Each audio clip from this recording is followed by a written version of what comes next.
กน้องแท้แต่ดวงแดว่ากินบ่ได้หักอายมีให้น้องถือว่าเป็นส่วนเกินหักน้องซ้ำได้สุดท้ายก็ต้องแพ้เงินขาดเขินสาวก็เมื่อนี้ไปหากินบ่ได้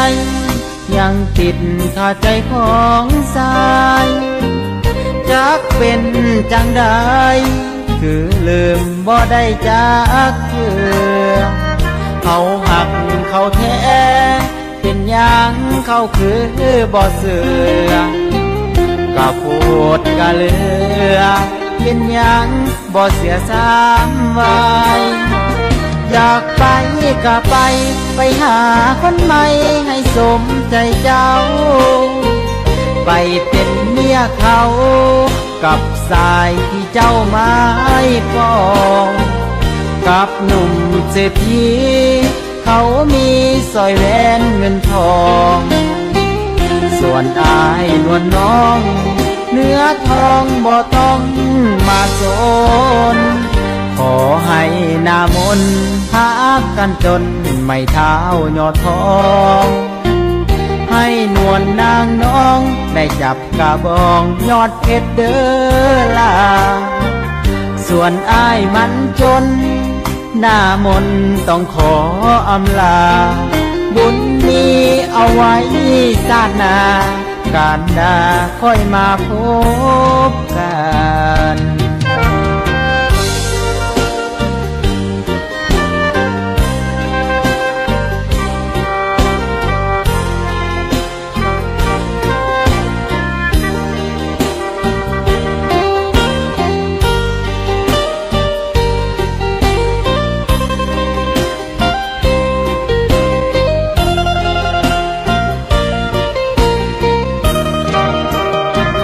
อยากไป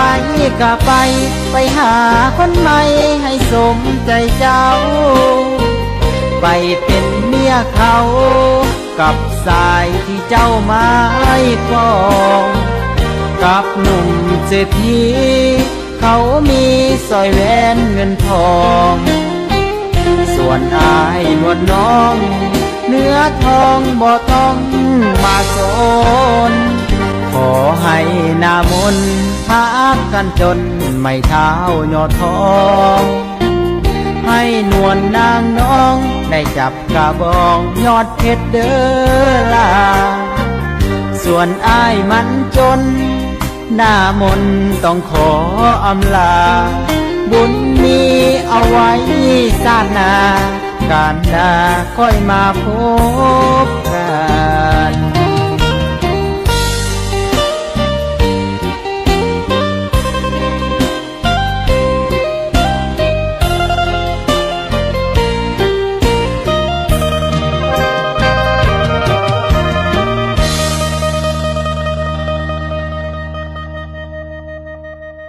อยากไปก็ไปหาคนใหม่ให้สมใจเจ้าไปเป็นเมียเขากับสายที่เจ้าไม้ปองกับหนุ่มเศรษฐีเขามีสร้อยแหวนเงินทองส่วนอายนวลน้องเนื้อทองบ่ต้องมาสน